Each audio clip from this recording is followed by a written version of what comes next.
પ્રથમ n પ્રાકૃતિક સંખ્યાનો મધ્યક ખાલી જગ્યા થાય. તો આની માટે સૂત્ર છે તે બાબ મોડે કરી લેવાનું તમારે કે પ્રથમ n પ્રાકૃતિક સંખ્યાનો મધ્યક કઈ. તો સિમ્પલ બાદ સૂત્ર છે n + 1/2 n + 1/2. જ્યારે તમને પ્રથમ n યુગ્મ એટલે કઈ સંખ્યા? બેકી સંખ્યા. તો પ્રથમ n યુગ્મ પ્રાકૃતિક સંખ્યાનો મધ્યક કયો થાય? n + 1. કયો થાય? n + 1. જ્યારે પ્રથમ n અયુગ્મ પ્રાકૃતિક સંખ્યાનો મધ્યક કેટલો થાય? n જ થાય. કેટલો થાય? n જ થાય. જેમ કે તમને પૂછે કે પ્રથમ 17 પ્રાકૃતિક સંખ્યાનો મધ્યક કેટલો થાય? શોધો આની પરથી, સૂત્ર પરથી. પ્રથમ 17 પ્રાકૃતિક સંખ્યાનો મધ્યક કેટલો થાય? પ્રથમ 17 પ્રાકૃતિક સંખ્યાનો મધ્યક કેટલો થાય? તો n બરાબર આપણે કેટલા મૂકીશું? 17 મૂકીશું. હવે પ્રથમ n પ્રાકૃતિક સંખ્યાનો મધ્યકનું સૂત્ર છે n + 1. કયું છે? n + 1/2. તો 17 + 1/2 લખીશ અહીંયા આગળ. 17 ને કેટલા થાય? 18 થાય. ને 18/2 તો કેટલા આવ્યા? 9. તો જવાબ કેટલો આવશે? 9. બકા સૂત્ર પછી તમે ઘણા બધા દાખલા ગણી શકો છો. હું તમને પૂછીશ પ્રથમ 19 યુગ્મ પ્રાકૃતિક સંખ્યાનો મધ્યક કેટલો થાય? પ્રથમ 19 યુગ્મ પ્રાકૃતિક સંખ્યાઓનો મધ્યક કેટલો થાય? તો જવાબ શું આવશે? હા બોલો બકા દાખલા પૂછાય છે પરીક્ષામાં, એમને નથી કરાવતો. હા, પ્રથમ 19 યુગ્મ પ્રાકૃતિક સંખ્યાનો મધ્યક કેટલો થાય? સૂત્ર n + 1 છે, જસ્ટ એપ્લાય કરવાનું છે. જો n બરાબર કેટલા કીધું? 19 કીધું તો 19 થયા. તો 19 + 1 કેટલા થયા? તો કે 20. કેટલા થશે? 20 થશે. પછી બીજું પૂછ્યું પ્રથમ n અયુગ્મ પ્રાકૃતિક સંખ્યાનો મધ્યક n થાય. તો સિમ્પલ પ્રથમ 20 અયુગ્મ પ્રાકૃતિક સંખ્યાનો મધ્યક કેટલો થાય? 20 જ થશે ને. પ્રથમ 30 અયુગ્મ તો કે 30 જ થશે. યાદ રહેશે ને કમ્પ્લીટ? આ સૂત્ર યાદ રાખજો બકા, બરાબર છે? હવે ધ્યાન નહીં. 9 + √5 9 - √5 એ અસમય સંખ્યા છે. સાચું કે ખોટું? હવે દેખો કેમ સાચું કેમ ખોટું હું તમને કહીશ. 9 + √5 છે, 9 - √5 છે. આની પરથી એક નિત્યસમ તમને યાદ આવવું જોઈએ. તે નિત્યસમ છે a + b a - b બરાબર a² - b². યાદ રહેશે આ નિત્યસમ, હે ને? તો આની પરથી a કયું છે? 9 વડે 9 છે, તો કે 9² - b². b કયું છે? √5 આખાનો વર્ગ. યાદ રહેશે. 9² કેટલો થયો? 81. વર્ગમૂળ અને વર્ગ ગયો, વર્ગ અને છપડું ગયું તો કેટલા આવશે? 5. કેટલા આવશે? 5. 81માંથી 5 જાય તો કેટલા વધે? 76. હવે 76 સમય સંખ્યા છે કે અસમય સંખ્યા છે? 76 સમય સંખ્યા છે કે અસમય સંખ્યા છે? સમય છે. કેમ સમય છે? કે 76 ને આવી રીતે લખી શકું, 76/1 લખી શકું ને, હે ને? તો 76 ને કઈ સંખ્યા કહેવાશે? સમય સંખ્યા કહેવાશે. જે સંખ્યાને p ના છેદમાં q મતલબ કે અંશ અને છેદનું સ્વરૂપ, કયું સ્વરૂપ? અંશ અને છેદનું સ્વરૂપ દર્શાવી શકાય તે સંખ્યાને સમય સંખ્યા કહેવાય. તો 76 ને 76/1 લખી શકું ને, કોઈ વાંધો આવે નહીં. અસમય સંખ્યા કોને કહે? કે જેનું વર્ગમૂળ ના નીકળતું હોય. શું ના નીકળતું હોય? વર્ગમૂળ ના નીકળતું હોય. અને જે કોનો ગુણક હોય? પાઈ સાથે ગુણાયેલો હોય, તેને કઈ સંખ્યા કહેવાય? અસમય સંખ્યા કહેવાય. જો આપણે વર્ગમૂળ 5 છે તો વર્ગમૂળ 5 સિમ્પલ આપણે જે પણ કર્યું ને નિત્યસમ વાપરીને, તો આગળ તો નીકળી જાય છે આગળથી, બરાબર છે? વર્ગ અને છાપડું ગયું ને, તો 81 થી 5 જાય તો કેટલા વધે? 76 વધે. આ અસમય સંખ્યા નથી. કઈ સંખ્યા છે? સમય સંખ્યા છે. તેથી આ આપણો જવાબ, સોરી આ જે પ્રશ્ન છે તે ખોટો છે, ખરા ખોટામાં. ઓકે, હવે આપણે જસ્ટ થિયરી છે એટલે કરાવું છું. n ઘાતવાળી બહુપદીનું મહત્તમ શૂન્ય મહત્તમ n + 1 શૂન્ય છે. મહત્તમ એટલે શું? વધુમાં વધુ. તો ખોટું છે. કેમ ખોટું તે તમને કહું. જો 3 ઘાતવાળી બહુપદી હોય તો મહત્તમ શૂન્ય કેટલા હશે? 3 હશે. 2 ઘાતવાળી બહુપદીના મહત્તમ શૂન્ય કેટલા હશે? 2 હશે. સુરેખ ઘાત એટલે કેટલા ઘાત હશે બકા? 1 ઘાત. કેટલા? 1 ઘાત. તો કે 1 ઘાતવાળી બહુપદીના મહત્તમ શૂન્ય કેટલા હશે? 1 હશે. તો n ઘાતવાળી બહુપદીના મહત્તમ શૂન્ય પણ કેટલા હશે? n જ હશે. ફરીથી કહું છું, ધ્યાન નહીં. n ઘાતવાળી બહુપદીનું મહત્તમ શૂન્ય n + 1 છે. તો કે આ ખોટું છે. કેમ ખોટું છે? કે થિયરી આવી કે 3 ઘાતવાળી તો કે 3 હોય, 2 ઘાતવાળી તો મહત્તમ શૂન્ય 2. સુરેખ બહુપદી અથવા સુરેખ ઘાતવાળી અથવા 1 ઘાતવાળી બહુપદી તો મહત્તમ શૂન્ય કેવું હશે? 1 હશે. તેવીને બકા સૂત્ર આ લાગુ પડે છે કે n ઘાતવાળી બહુપદીના મહત્તમ શૂન્ય કેટલા હશે? n હશે. પણ n + 1 ઘાતવાળી તો કે n + 1 ઘાતવાળી તો કે તો n + 1 હશે. પણ ફક્ત આપણને n ઘાતવાળી કીધું તો કેટલું હશે? n જ હશે. n + 1 હોય નહીં. આ પણ થિયરી છે એક પ્રકારની, બરાબર છે? હવે આમાં પણ આ ટ્રીક મેં તમને કીધી છે બકા. આ બધું છે ને તમે લખી રાખજો, આ કામ લાગશે. અહીં પણ લખાયું છે, અહીં પણ લખાયું છે. પછી આ બી કોન્સેપ્ટ તમને લખાયો છે કે સમસામયિક બાજુનો સરવાળો કરી કમ્પેરિઝન તુલના કરવી. આ લખી રાખજો બકા, પરીક્ષામાં ઇઝી કામ લાગશે. હવે ધ્યાન નહીં. સમીકરણ 3y - 8 = 7 નો આલેખ x અક્ષને સમાંતર છે. તો સિમ્પલ ભાષામાં જો એ 3y - 8 છે બરાબર 7. તો આમાંથી આપણે કોની કિંમત કાઢી શકીએ? y ની કિંમત કાઢી શકીએ. કેમ નહીં કાઢે? તો કે ધ્યાન નહીં. માટે 3y = 7. આ -8 આ બાજુ જાય તો શું થાય? +8 થાય. તો માટે 3y બરાબર 7 + 8 કેટલા થયા 15 થયા તો માટે y બરાબર 15 છેદમાં 3 ગુણાકાર તો પેલા શામાં થાય ભાગાકારમાં તો 15/3 તો y બરાબર કેટલા આવ્યા 5 કેટલા આવ્યા 5 તો અહીં કોની કિંમત આપણને મળે છે y ની કિંમત કોની કિંમત મળે છે y ની કિંમત તો અહીં ધ્યાન આપો જો મૂલ્ય અથવા કિંમત y ની હોય તો આલેખ અહીં y ની કિંમત આપેલી છે તો આલેખ કોને લંબ હશે y અક્ષને કોને લંબ હશે y અક્ષને અને કોને સમાંતર હશે x અક્ષને જે આપણા કિસ્સામાં કોની કિંમત છે y ની કિંમત છે તો મૂલ્ય y ની કિંમત હોય તો કિંમત y નું હોય તો કે આલેખ કોને લંબ હશે y અક્ષને અને સમાંતર કોને હશે x અક્ષને જો x નું મૂલ્ય અથવા કિંમત હોય તો આલેખ કોને લંબ હશે x અક્ષને અને સમાંતર કોને હશે y અક્ષને અને આપણને આગળ y ની મૂલ્ય અથવા કિંમત આપેલ તો આલેખ y અક્ષને લંબ હશે અને x અક્ષને શું હશે સમાંતર હશે છે ને આ થિયરી પરથી લાગુ પડે છે ઓકે તો સિમ્પલ ભાષામાં બગા આ વસ્તુ આપણે કરવાનું છે કે જો મૂલ્ય આપણને y નું આપેલું તો આલેખ x અક્ષને સમાંતર થશે ઓકે પ્રયોગની બધી જ પ્રાથમિક ઘટનાઓની સંભાવનાનો સરવાળો કેટલો થાય 1 થાય આ સંભાવના ચેપ્ટર છે પ્રયોગની બધી જ પ્રાથમિક ઘટનાઓની સંભાવનાનો સરવાળો કેટલો થાય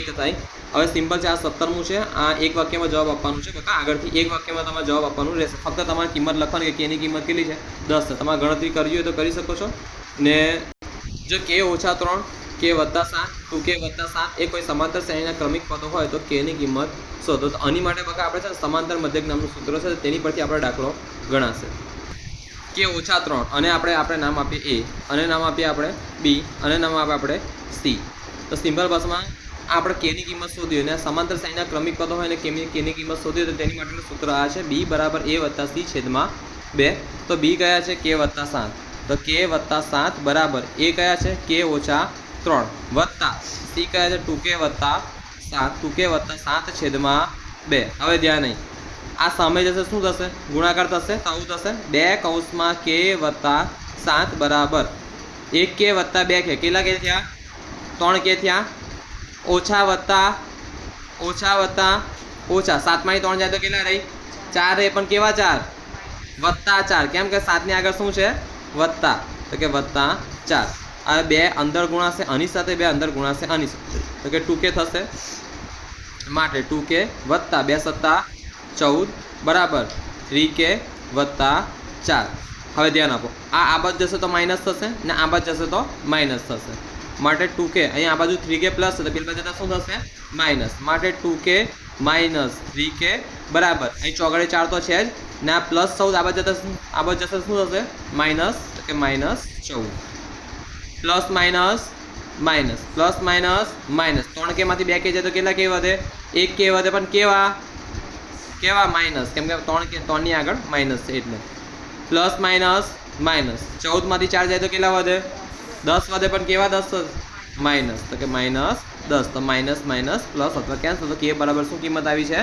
10 k બરાબર શું કિંમત આવી છે 10 ઓકે આ છે આપણો આ દાખલો મને નથી લાગતું પૂછાય પણ તો એ કરાવી દીધો કેમ કે અસાઇનમેન્ટનો દાખલો છે ઓકે જે ત્રિકોણની બાજુઓ 12 સેમી 35 સેમી અને 37 સેમી હોય તો તેના અંતર્વૃત્તની ત્રિજ્યા કેટલી હવે આ પણ બકા કેવું ને સિમ્પલ કોમ્પ્લિકેટેડ છે આપણે પૂછાય એવું મને નથી લાગતું પણ અસાઇનમેન્ટમાં છે એટલે હું કરાવું છું બરાબર તો તેનું સૂત્ર છે અંતર્વૃત્તની ત્રિજ્યાનું સૂત્ર છે r બરાબર કર્ણ સિવાયની બાજુનો સરવાળો માઇનસ કર્ણ છેદમાં 2 તો કર્ણ સિવાય કઈ બાજુએ ભેદ અને પાયો હોય તો r બરાબર ભેદ વત્તા પાયો ઓછા કર્ણ છેદમાં 2 આ ભેદ અને પાયો તો 12 + 35 કેટલા થાય 47 થાય 47 માંથી 37 જાય તો કેટલા વધશે 10 વધશે છેદમાં 2 છે 10 છેદમાં 2 તો કે જવાબ કેટલો આવશે 5 આ સૂત્ર કરી લેજો પણ મને નથી લાગતું પરીક્ષામાં આવે તો એ કદાચ રેર ચાન્સમાં તમારું નસીબ ખરાબ હોય તો આવી જાય નક્કી નહીં એટલે કરવું તો કરી લેજો બકા બરાબર છે કે અંતર્વૃત્તની ત્રિજ્યા કહે તો તેનું સૂત્ર કેટલું થાય r બરાબર ભેદ વત્તા પાયો ઓછા કર્ણ છેદમાં 2 અથવા r બરાબર કર્ણ સિવાયની બે બાજુ માઇનસ કર્ણ છેદમાં 2 સૂત્ર ભૂલાય ના ઓકે આપણે જાણીએ કોઈ પણ સામાન્ય ઘટનાની સંભાવના તેમજ પૂરક ઘટનાનો સરવાળો કેટલો થાય પૂરક ઘટનાની સંભાવનાનો સરવાળો 1 થાય બરાબર છે તો આપણે કરીએ કોઈ પણ ઘટના p ઓફ a વત્તા p ઓફ a બાર જેને પૂરક ઘટનાની સંભાવના કહેશું બરાબર સરવાળો કેટલો થાય 1 થાય અને અહીં આપણને આપેલું છે p ઓફ a ઓછા p ઓફ a બાર બરાબર કેટલું થાય 0.2 અહીં આપણને આપેલું છે તો સાદી ભાષામાં બકા અહીં આપણને એવું લાગતું હોય કે ઉડતું છે તેને ઉડાવી દેજો બરાબર છે પ્લસ માઇનસ ઉડે છે તો અને આખું ઉડાવી પાડો અહીં વધશે વત્તા તો કે 2pa થશે બરાબર 1 વત્તા 0.2 શું જવાબ આવશે 1 વત્તા 0.2 શું જવાબ આવશે 1 વત્તા 0.2 તો શું જવાબ આવશે બોલો 1.2 કેમ તો કે જો પોઈન્ટ છે તો અહીં પણ પોઈન્ટ હોવું જોઈએ અને પોઈન્ટ પછી અહીં શું મૂકીએ આપણે 0 મૂકીએ તો 0 વત્તા 2 2 માટલા નીચે માટલું 1 વત્તા 0 તો કે 1 તો કેટલો આવશે 1.2 અહીં લગીને હદ પડી હવે અહીં આગળ 2p ઓફ a અહીં શામાં છે ગુણાકારમાં આ બાજુ તો શામાં થશે ભાગાકારમાં તો કે ધ્યાન નહીં માટે p of a equals to 1.2 છે તો 1.2 ને આવીને લખી શકું ને પહેલાં ચાલો સાદી રીતે લખું પછી તમને પ્રોબ્લેમ થશે અહીં ગુણાકારમાં તો આ બાજુ તો શામાં થશે ભાગાકારમાં આ 1.2 ને 1.2 ને આવીને લખી શકું 12 છેદમાં કેટલા લખું 10 લખું છે કંઈ પ્રોબ્લેમ આગળ વધારીએ 12 છેદમાં 10 અને સાથે છેદમાં ગુણાકારમાં 2 તો છે 2 છંગા કેટલા 12 તો 6 છેદમાં 10 આવ્યા તો 0.6 થાય હદ પડી આ ઇઝી છે એકદમ ઇઝી છે લલ્લુ પપ્પુ છે થઈ જાય એવું છે એકદમ કશું અઘરું છે નથી કેટલું હશે 0.6 લો બકા પકડો હા વર્ષ 30 થી 40 ની મધ્ય કિંમત જણાવો વર્ષ 30 થી 40 ની મધ્ય કિંમત જણાવો તો મધ્ય કિંમતનું સૂત્ર બધાને આવડે છે અને ભૂલાય નહીં તો મધ્ય કિંમત બરાબર અધો સીમા બિંદુ વત્તા ઉધ્વ સીમા બિંદુ છેદમાં કેટલા બગડે 2 ફરીથી કહું છું મધ્ય કિંમત બરાબર અધો સીમા બિંદુ વત્તા ઉધ્વ સીમા બિંદુ છેદમાં કેટલા 2 તો 30 વત્તા 40 તો કેટલા આવ્યા 70 ને 70 છેદમાં 2 તો કેટલા આવ્યા 35 યાદ રહેશે ને બકા આ સૂત્ર બોલા ચાલો બોલો મારી સાથે ફરીથી મધ્ય કિંમત બરાબર અધો સીમા બિંદુ વત્તા ઉધ્વ સીમા બિંદુ છેદમાં 2 ચલો દેખો 21 22 23 અને 24 બેઠા છે 4 માર્કના બેઠા સવાલ છે અને કેવું છું બકા સૂત્રો ખાસ મોડે કરજો લખીને આપું છું કરજો બકા સરસ રીતે પાસ થશો ચાલો અને જેના સારા માર્ક્સ લાવે તે સારા પણ આવશે ગોળાની વક્ર સપાટીનું ક્ષેત્રફળ સૂત્ર શું છે 4 પાયાનો વર્ગ એક ગોળો છે તે ગોળાને ઉપરથી દોરી વીંટવાનું ચાલુ કરો તો કેટલા વર્તુળ વીંટાશે 4 વર્તુળનું ક્ષેત્રફળ શું છે પાયાનો વર્ગ તો 4 વર્તુળનું ક્ષેત્રફળ 4 ગુણ્યા પાયા વર્ગ થાય તો કે ગોળાની વક્ર સપાટીનું ક્ષેત્રફળ શું થશે સૂત્ર 4 પાયાનો વર્ગ હવે નળાકારની વક્ર સપાટીનું તો કે 2πr h હે ને આધારની પરિમિતિ ગુણ્યા ઊંચાઈ તો કે 2πr ગુણ્યા h તો કે 2πr h હવે સિમ્પલ છે આ સૂત્ર આ ત્રિજ્યાવાળા વર્તુળની l લંબાઈવાળી ચાપ દ્વારા બનાવતા વૃત્તાંશનું ક્ષેત્રફળ શોધવાનું તો કે એ થશે 1/2r l 1/2r ગુણ્યા l 1/2r ગુણ્યા l વર્તુળનો પરિઘ તો 2πr વર્તુળનો પરિઘ તો 2πr વર્તુળનો પરિઘ તો 2πr યાદ રહેવું જોઈએ ફરીથી કહું છું ગોળાની વક્ર સપાટીનું ક્ષેત્રફળ 4 પાયાનો વર્ગ નળાકારની વક્ર સપાટીનું ક્ષેત્રફળ નળાકારની વક્ર સપાટીનું ક્ષેત્રફળ 2πr h r ત્રિજ્યાવાળા વર્તુળની l લંબાઈવાળા ચાપ દ્વારા બનતા વૃત્તાંશનું ક્ષેત્રફળ તો કે 1/2r l વર્તુળનો પરિઘ તો કે 2πr આ સૂત્ર આ ખાલી રિવિઝન જ કરીએ જો બીજ પરસ્પર વ્યસ્ત હોય તો એ બરાબર શું થાય c થાય એટલે એ અહીં કેટલા છે છગડે 6 છે અને c કયા છે k છે તો k બરાબર 6 થશે પછી સિમ્પલ ભાષામાં સમાન હોય તો b બરાબર 0 થાય પછી સૂત્ર આવડવું છે d બરાબર બોલો મારી d બરાબર am ઓછા n છેદમાં m ઓછા n ઓકે પછી આ મધ્ય બિંદુના m વાળું સૂત્ર આવડવું છે x1 વત્તા x2 છેદમાં 2 y1 વત્તા y2 છેદમાં 2 પછી આપણા ત્રિકોણમિતિનું કમ્પ્લીટ આવડવું જોઈએ પછી zm વાળું zm વાળું કઈ z બરાબર 3m - 2x બાર કમ્પ્લીટ આવડવું જોઈએ આ સૂત્ર પછી નાનામાં નાની અવિભાજ્ય સંખ્યા કઈ છે 2 મોટા નાનામાં નાની વિભાજ્ય સંખ્યા કઈ છે 4 ત્યાં લસા કહો તો લસા કેટલો આવે બગડે 2 લસા એટલે શું બધા અવયવનો એ સિમ્પલ આપણે ગુસ્સા પૂછ્યો છે માય મિસ્ટેક તો કે ગુસ્સા કેટલો આવશે બંનેમાં આવતી કોમન સંખ્યા અને નાની ઘાત બંનેમાં કોમન કયો છે બગડે 2 બગડે 2 ની કઈ ઘાત આવશે 1 ઘાત અને લસા પૂછે તો બધા અવયવનો વાળો 1 વાર ને કઈ ઘાત મોટી ઘાત ઓકે પછી અહીં ધ્યાન કે આમાં આપણે દાદા ઘાત દેખવાની દાદા ઘાત જો 1 હોય તો રેખા આલેખ મળે દાદા ઘાત જો 2 હોય દાદા ઘાત મોટી ઘાત તો કયો આલેખ મળે પરવલય આલેખ મળે તેમાં પણ દેખવાનું અલગ અલગ ઓપ્શન છે ઉપરની તરફ ખુલતા અને નીચેની તરફ ખુલતા જો એ ઋણ હોય મીન્સ કે અહીંયા આગળ જો એ કશું નથી એકડે 1 છે પ્લસ 1 છે ને જો એ માઇનસ હોત તો શું મળે નીચેની તરફ ખુલતો પણ જો પ્લસ આપે ને આપણે એટલે શું મળશે ઉપરની તરફ ખુલતો પરવલય પછી આ પણ આવડવું જોઈએ તમને કે જાન્યુઆરી મહિનામાં 5 રવિવાર હોય 5 સોમવાર હોય કશું પણ હોય તો જવાબ તમારે શું આવશે 3/7 ઓકે પછી આ આલ્ફા વત્તા બીટા એ કમ્પ્લીટ છે પછી આ પરિઘતવાળું કમ્પ્લીટ આવડવું જોઈએ બકા આ એક કોન્સેપ્ટ બહુ સરસ કોન્સેપ્ટ છે ને પરીક્ષામાં પૂછાય એવો કોન્સેપ્ટ છે સામેની બાજુનો શું કરવાનો સરવાળો અને કોની સાથે સરખાવવાનો આ સામેની બાજુના સરવાળા સાથે સરખાઈ દેવાનું એ પ્રથમ n પ્રાકૃતિક સંખ્યાનો મધ્યકનું સૂત્ર શું છે n + 1 છેદમાં 2 જ્યારે પ્રથમ n યુગ્મ પ્રાકૃતિક સંખ્યાનો મધ્યકનું સૂત્ર શું છે n + 1 જ્યારે પ્રથમ n અયુગ્મ પ્રાકૃતિક સંખ્યાનો મધ્યક શોધવાનું સૂત્ર શું છે ખાલી n ઓકે પછી આ તો ગણતરી છે n ઘાતવાળી બહુપદીનું મહત્તમ n + 1 શૂન્ય છે તે ના ખોટું છે 3 ઘાતવાળી બહુપદીનું મહત્તમ કેટલા શૂન્ય હશે 3 2 ઘાતવાળી બહુપદીનું મહત્તમ કેટલા શૂન્ય હશે 2 સુરેખ બહુપદીનું મહત્તમ કેટલા શૂન્ય હશે 1 અને n ઘાતવાળી બહુપદીનું મહત્તમ કેટલા શૂન્ય હશે n જ ઓકે હવે ધ્યાન નહીં આપણે આમાં દેખવાનું છે કોઈ પણ વસ્તુ જેમ કે 3y - 8 = 7 છે. આમાં કોની કિંમત કોનું મૂલ્ય આપેલું છે y નું, તો આપણે y નું જ દેખવાનું કે y નું મૂલ્ય આપેલું તો આલેખ કોને લંબ હશે y અક્ષ, સમાંતર કોને હશે x અક્ષ. તો અહીં શું x અક્ષ સમાંતર રેખા આપેલી તો કે હા આપેલી, તો આ વિધાન સાચું છે. ઓકે, પછી આ નોર્મલ છે, આ કરી લેજો બરાબર છે. હવે અર્ધગોલકના વર્તુળાકાર આધારનું ક્ષેત્રફળ. હવે અર્ધગોલક છે તેમાં વર્તુળાકાર તમને આ આધાર કીધો છે અથવા આ આધાર કીધો, તેનું ક્ષેત્રફળ શું થાય વર્તુળ છે તો પાયાનો વર્ગ થાય. 5 રૂપિયાના સિક્કાનું ઘનફળ કહો કે નળાકારનું ઘનફળ કહો, સૂત્ર શું છે π²h.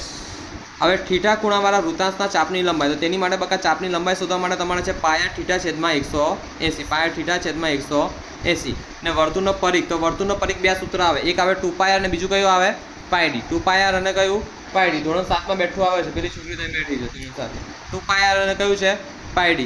વર્તુળની અંદર આવેલા બિંદુમાંથી વર્તુળને કેટલા સ્પર્શક મળે તો કે 0. અંદર આવેલા બિંદુમાંથી કોઈ સ્પર્શક ના મળે તો શું મળે પણ છેદિકા મળે. શું મળે છેદિકા મળે. એ પાસાને એક વખત ઉંચાડતા 6 નો અંક મળે તેની સંભાવના કેટલી, તો સિમ્પલ ભાષા 6 ની કેટલી ઘાત n ઘાત, તો 6 ની 1, તો કુલ પરિણામ કેટલું આવશે 6. અને 6 નો અંક મળે તેની સંભાવના કેટલી આવશે, મળે તેની સંભાવના આવશે 1/6, પણ ન મળે તેની સંભાવના કેટલી આવશે 5/6, કેમ કે 1 2 3 4 5 બીજી છે.